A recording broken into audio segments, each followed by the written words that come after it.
Welcome to Trump's Trade War, the Hub's daily YouTube show, which looks at Trump's trade moves and the response of Canadians and their government. I'm Harrison Lohman, managing editor of the Hub, and today I'm joined by Shachi Kurl, president of the Angus Reid Institute. So great of you to join us today. Thank you very much.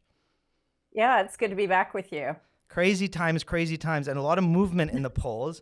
You have a poll today, which I'll throw up this on the screen in a sec, but you have the Liberals traveling from, a 29-point gap with the Conservatives to now a 5% lead. How unprecedented is this, given your experience? I'm not as long in the tooth as some of my really esteemed professional colleagues, but I have not seen anything like this in my professional career, and not in my adult life or in all the history books I've read going back, the last 50, 60 years. This does feel really unprecedented. Not necessarily the climb back from nowhere. That's part of it, but it's also the time frame and the circumstances around it that make it so unique. I mean, what's happened in the last 2.5 months, Harrison, is that the Liberals have gone from an absolute floor, which I think was a historical low, of 16%, 16% in voter intent. And that was New Year's Eve of 2024, just 2.5 months ago. And they've seen their vote triple in the last 12 weeks. So that, to me, that's a big thing. And it speaks to just how unprecedented and how dynamic and volatile things have been in terms of where Canadians' heads are at. At the end of December last year, we were still talking about, and voters had their heads around and were dialed into the notion of a carbon tax election. Still very much focused on cost of living issues, on housing affordability issues, and crucially, all of the reasons they were so ticked off at the Trudeau Liberals after almost 10 years in power. But with Trump, and crucially with Trump's talks of annexation, and then additionally the tariffs, those 25% tariffs stacked on top of tariffs, plus the punitive tariffs, and his commentary, we don't need your oil, we don't need your lumber, you're going to be the 51st state. It's completely reframed where Canadians at in terms of what they're thinking about. And it's reframed as a result, the ballot question, right? The ballot question is now, who's the best leader to deal with Trump? Who's the best leader to manage the economy through this time? And on both those questions, at least for the moment, and of course, everything is very dynamic, but at least for the moment, they're saying it's Mark Carney. Shachi, does any of this happen without Trump coming out, eyeing Canada, saying the stuff you just mentioned, 51st state, threatening to invoke tariffs? Is he just like the main player behind all this? He is, I would say, if this was a soap opera or a telenovela, he's the big bad villain who's like completely changed up the storyline. But we were already starting to see some of this with the other big plot twist, which was the departure of Justin Trudeau. Mm-hmm. And the so other villain leaves the stage. Well, I wouldn't say, for some. he's a villain who now people are embracing again. But I know we're going to come to that in this conversation. But he's maybe like the anti-hero who at the 11th hour managed to redeem himself a little on the way out the door. And I say all of that based in the data that we have. But Trudeau's departure in many ways pulled this massive pressure valve, especially for left of center voters and centrist voters who were just so ticked off at the guy. And we saw how over the last 4 years, a big chunk, 15 percentage points of Liberal voters had migrated over to the Conservatives. Such was their antipathy to the Liberals under Trudeau. And since he's gone, and even during that leadership campaign where it might have been Freeland, it might have been Carney, we saw Liberal numbers starting to trend back up. Not necessarily beating the Conservatives, but closing that gap significantly. And now you've got the Liberals at the highest point you've had them in like 9 years, right?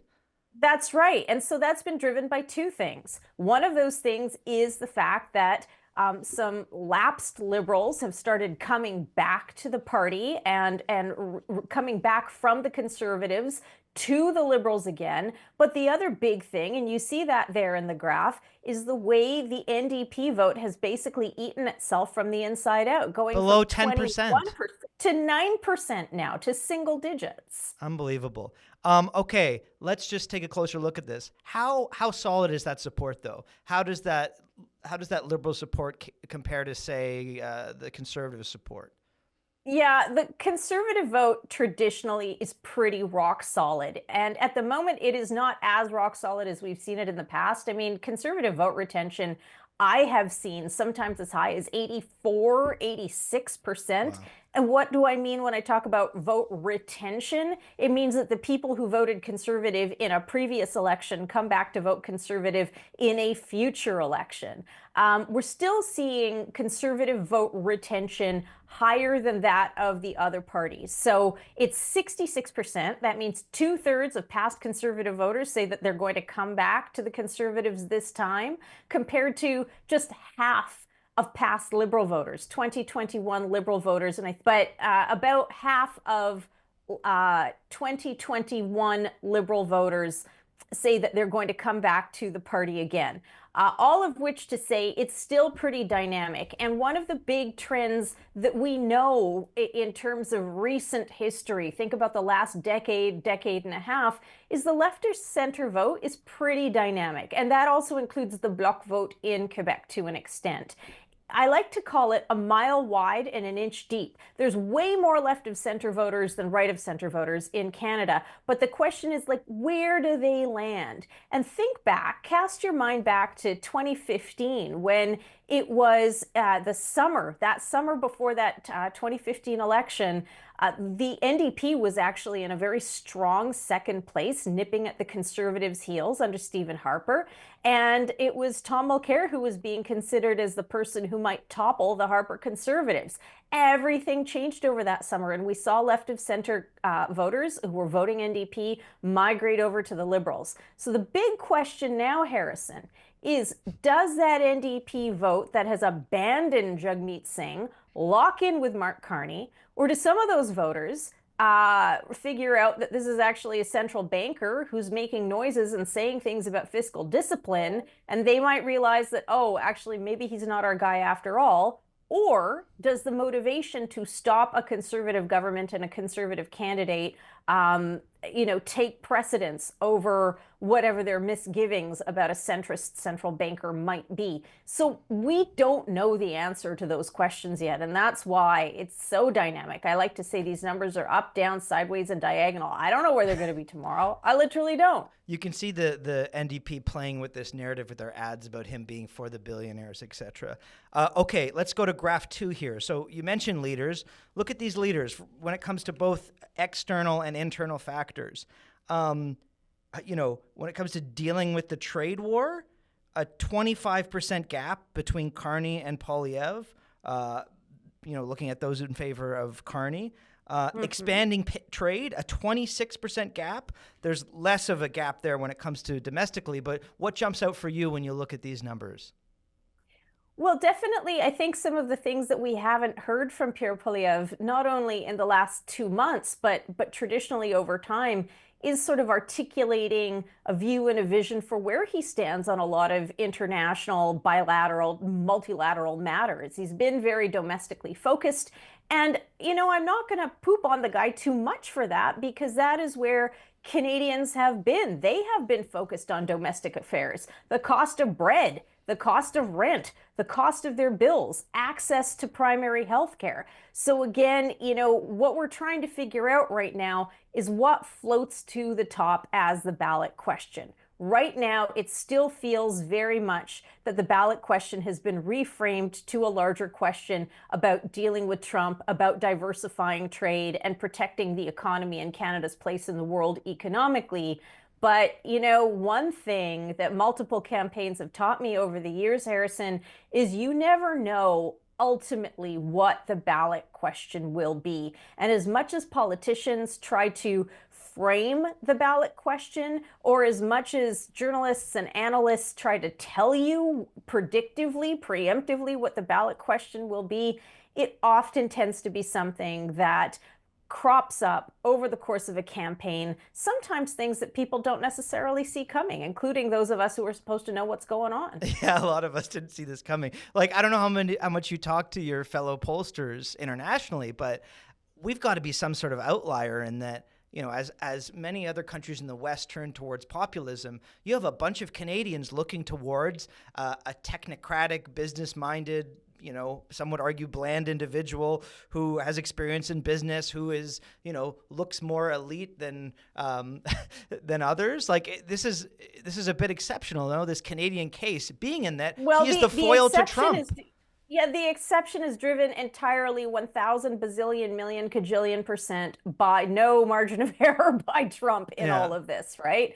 That is the defining factor. That is the deciding factor. So all of the things you've talked about regarding Carney and what his place would have been if Trump wasn't part of this conversation, it would have made for a very, very different dynamic domestically in terms of Canadian domestic politics. But that is what is driving it at the moment. Can you be sure that Canadians know who Carney is when they're answering these polls? That this is not just a blank spot that Trudeau once occupied in the Liberal Party. They kind of know that he's on his way out, and then they answer your poll in support of the Liberals. Can we be sure that they know what the state of play is and who the players are? Well, it's not the job of pollsters to find out the extent to the surety or the certainty of knowing what Carney stands for. It's like, what is your perception of this person? Is it a good perception or a bad perception? Is it a perception of trust or competence or not?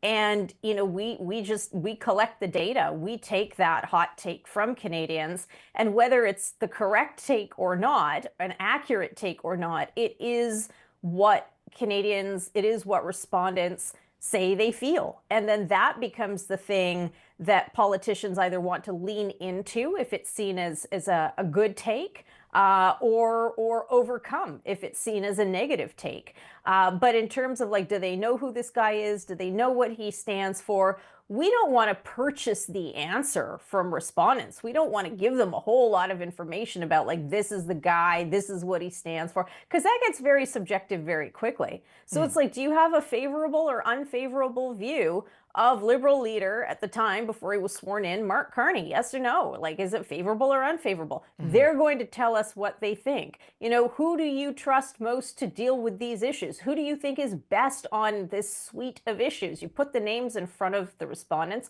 they're going to tell you, including whether they don't really know or have an opinion on the matter. Just a few more questions for you. In terms of those domestic issues and who does better, I know it's not in this poll, but do you have a sense when it comes to housing, when it comes to crime? These are two things mentioned in the slogans which the Conservative leader repeats. Do we have a sense if he still has the upper hand here over the Liberals, or if he's faltering there as well? Cost of living continues to be a pretty big issue. And on housing affordability is part and parcel. I can tell you that crime and public safety was something that was really peaking or trending up higher in the last couple of months, particularly around concerns of public safety, people's perception of public safety in urban centers, particularly on streets. And, you and I both remember there was that whole rash of armed car robberies in and around Toronto for a while. So yes, that was on people's minds.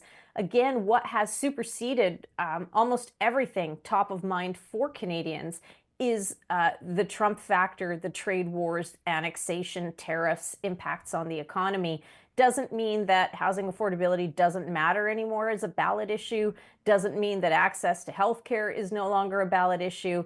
Again, I come back to what extent is it the deciding factor? Because right now we've seen sort of a reorganization of the top issues. But, I'll leave you with one example. Healthcare in previous years and in past elections almost always comes out as the top issue for Canadians, but we rarely have a healthcare election. I do think this is different. I do think the Trump factor has really shaken things up. How the international affects the domestic. Okay, final graph here for your take on this. What jumps out at you? For me, it's men, specifically young men. The word on the street, months and years ago was that they didn't like Trudeau's Liberals. now they're leading among young men above the Conservatives by 6%. Is that what I'm seeing? You are seeing that correctly. So how? I'm not hedging, but I would want to see if this is a moment or a movement. But it does tell me that I think a lot of narratives that seemed at the time to be baked in and unchallengeable, that younger men were moving inexplicably and permanently to the right, and near would they return ever to the center, they're showing again that that vote is somewhat malleable. And again, so much of this has to do with what's been going on in terms of the verbal attacks on Canadian sovereignty, impact on sense of national pride, and the very real, like, holy crap, what does this mean in my industry, my job? If I work in manufacturing, if I work in oil and gas, if I work in softwood lumber or any other industry, retail, tourism, any of it, the value of the dollar, right? We like to think about millennials as still young. They're all like over 40 now. So, hey, I'm one. I'm not 40 yet. Come on. Yes, it's like, hey, you're not the kid anymore. So all of those things now make a difference. And I think what comes shining through, and I've seen this over many, many years, for more than a decade, is that when it comes to economic issues in terms of the gender split, and I hate to make generalizations, but we do see these trends. This is based in data. Women tend to be more focused on issues around healthcare, around the size of the social safety net, in terms of, am I and my family going to be taken care of in times of crisis? It doesn't mean that they also don't care about economic issues. Of course they do.